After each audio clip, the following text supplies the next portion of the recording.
नमस्कार, श्री स्वामी समर्थ. कशा आहात सर्व? मस्त ना आणि मजेत असायला पाहिजे. सो तुम्हा सर्वांना गणेश जयंतीच्या खूप खूप शुभेच्छा. आणि बाबू पण बघा तुम्हाला शुभेच्छा देण्यासाठी वरती उभा राहतोय टाचांवरती आणि तो बोललाय की गणेश चतुर्थीच्या खूप खूप शुभेच्छा. आणि मागे ना माझ्या टीव्हीचा आवाज चालू आहे, त्याच्यामुळे मी आता व्हॉइस ओव्हर करते. सो तुम्हाला बाबूची बडबड ऐकायला आवडतं का? मला नक्की कमेंटमध्ये सांगा. तो इतका मस्ती तर ते लहान मुलं करतातच, पण इतका बडबड बडबड बडबड त्याची चालू असते. तेवढ्यातच बेल वाजली आणि मी भाजी बनवण्यासाठी ना काही ऑर्डर केले होते, ते आले होते. त्याच्यात पण त्याला बघायचं होतं की बाबा तू काय मागवलेस, काय नाही मागवलेस. तो अप्रूव्ह करतो. नंतर मग मी भाजी बनवते. आणि बघा ते मी आली आणि आता आज होतं गणेश जयंतीचा दिवस. सो ही व्हिडिओ तुम्हाला खूप लेट येते.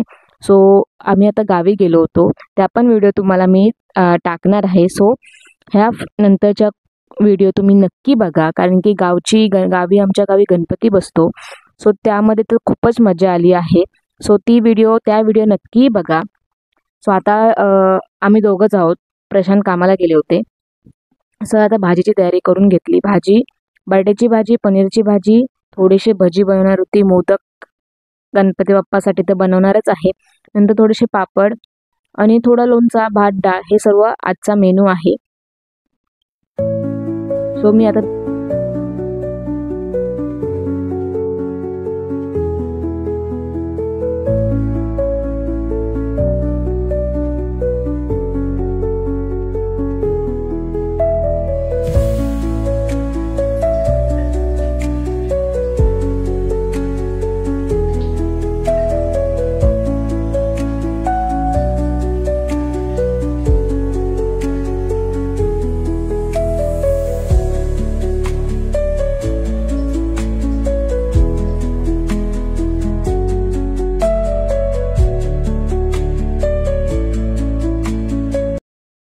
सो पनीरच्या भाजीसाठी जे मसाले प्रिपेअर करायला लागणार होते, त्यासाठी सर्व मी कट करून घेतले. जोपर्यंत आपण जे भाजून घेतलेले तेलावरती तळून घेतलेला कांदा होता, तो थंड होईपर्यंत मी बटाटे भजी करून घेतले. आणि थंड झाल्यावरती लगेच मी मिक्सर लावून घेतला. म्हणजे एका कामामध्ये दोन काम इझिली होऊन गेलं. मिक्सर झाल्यानंतर आता मी एका साईडला कुकर पण माझा रेडी झाला होता, भात, डाळ आणि बटाटे उकडून. सो एका साईडला आता पनीरची भाजी करते, एका साईडला बटाट्याची भाजी करते आणि एका ह्याच्यावरती मी डाळ करून टाकते. म्हणजे झाला आपला स्वयंपाक.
आज मला चॅलेंज होतं बरं का, की दिवसभर साडीमध्ये जेवण करायचं, सर्व कामं जी असतील घराची ती साडीमध्ये करायची. सो मी ते चॅलेंज पार करते की नाही करत आहे. सो तुम्हाला ते शेवटपर्यंत नक्की व्हिडिओ बघायला मिळेल. तो कमी करून घेतला, म्हणजे एका साईडला काढून घेतले, जेणेकरून एकाच भांड्यामध्ये सर्व होऊन जातं. भाजीला पण उकळ आली आहे आणि बस मस्त पनीरची भाजी रेडी आहे माझी. बघा, डाळ पण झाली, भाजी पण झाली बटाट्याची. पनीरची भाजी जस्ट रेडी होते. आणि आता मी कालच रात्री म्हणजे गणपती यायच्या आदल्या दिवशी मी खोबरं, गूळ, वेलची पावडर, आपले जे सारण लागतं मोदकामध्ये भरण्यासाठी तेच मी मस्त तयार करून ठेवलं होतं. आणि आता फक्त तांदळाच्या पिठाची उकड काढायची आहे. हे होईपर्यंत उकड मी मस्त पाण्यात हे करून, म्हणजे 1 वाटी उकड एक वाटी तांदळाचं पाणी घ्यायचं आणि 1 वाटी पाणी घ्यायचं. जर तुम्हाला दूध घ्यायचं तर दूध घ्या. थोडंसं पाण्यामध्ये मीठ टाका आणि थोडंसं ना तूप टाका, जेणेकरून त्याला चकाकी खूप छान येते. सर्व मिक्स करून घ्या ते होईपर्यंत. म्हणजे ते झाकण ठेवल्यानंतर मी 10 ते 15 मिनटं मी तसंच झाकण लावून ठेवते. तोपर्यंत माझी भांडी पण होऊन जातात, जेणेकरून ते पटापट सर्व व्हायला पाहिजे आणि प्रॉपर एका टायमावर नैवेद्य पण गेलं पाहिजे बाप्पाला. नाही तर बाप्पा मग वाट बघतोय कधी मलाही नैवेद्य देते, असं करत राहायला नको. मी फटाफट भांडी पण घासून घेतली. तुम्ही आज कोणते मोदक केले ते मला नक्की कमेंटमध्ये सांगा. सो भांडी पण माझी फ्रेश झाले, जेवण पण बनवून झाले. आता फक्त राहिलेत मोदक. आणि मी आज शेंगा पण बनवणार होती, तर मी त्या फर्स्ट टाईम बनवणार आहे. तर नक्की मला सांगा मी त्या बरोबर बनवले की नाही.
आणि आपल्या घरी सण असेल तर बायकांना इतकं काम असतं की ते काम कधी संपेल असं वाटतं, पण टाईम निघून गेला असतो. म्हणजे दुपार होईपर्यंत आपण कामच करत असतो.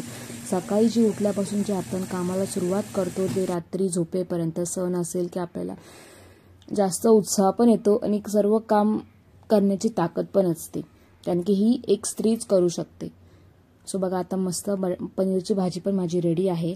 आणि मी हे सर्व झाले की भांडी पण झालेत माझे घासून. फक्त थोडंसं 5 मिनटं फक्त बसते मी, जेणेकरून 5 किंवा 10 मिनिटांनी बसलं पाहिजे. आता मी मोदक पण रेडी करून अर्धे रेडी झालेत माझे आणि आता अर्धे रेडी होते.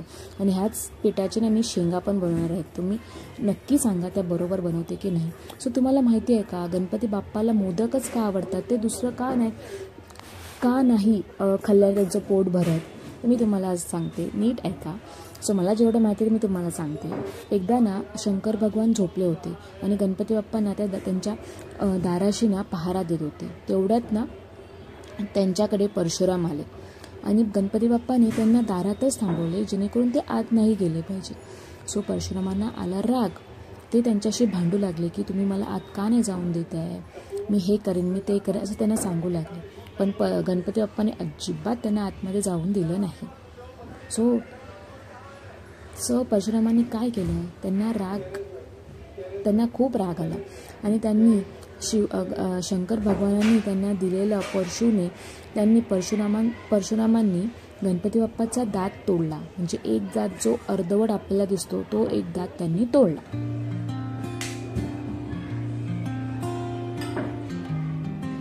दात तुटल्यामुळे गणपती बाप्पाला चावण्याचा खूप त्रास होऊ लागला. त्यानंतर मग हे मोदक बनवण्यास सुरुवात केली. सो मोदक कसे मऊ असतात आणि त्यांना चावण्याची पण गरज लागत नाही, एकदम तोंडामध्ये मेल्ट होऊन जातात. त्याच्यामुळे गणपती बाप्पाला भूक लागल्यानंतर त्यांना मोदक हा नैवेद्य द्यायला लागले. सो मोदक म्हणजे काय, मोद म्हणजे आनंद आणि गणपती बाप्पा नेहमी आनंदातच असतात आणि त्यांच्या भक्तांचे दुःख नेहमी ते दूर करतात.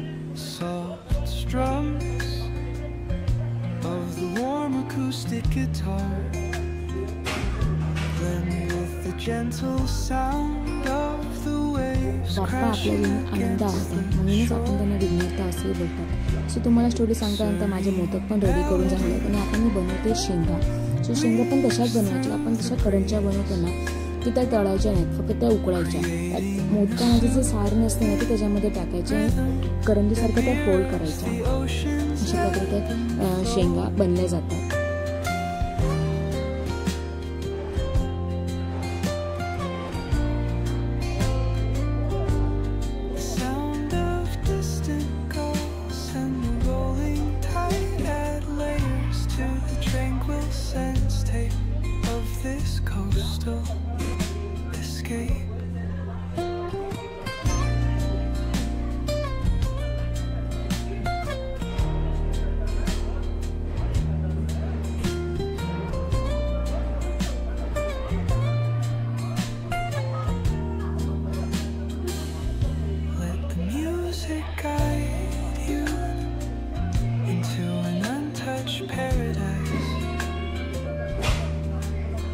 Where stress dissolves like footprints in the sand.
अशा प्रकारे माझं आता नैवेद्याचं सर्व होऊन गेलं आहे. म्हणजे मोदक पण रेडी आहेत, माझं जेवण पण रेडी आहे.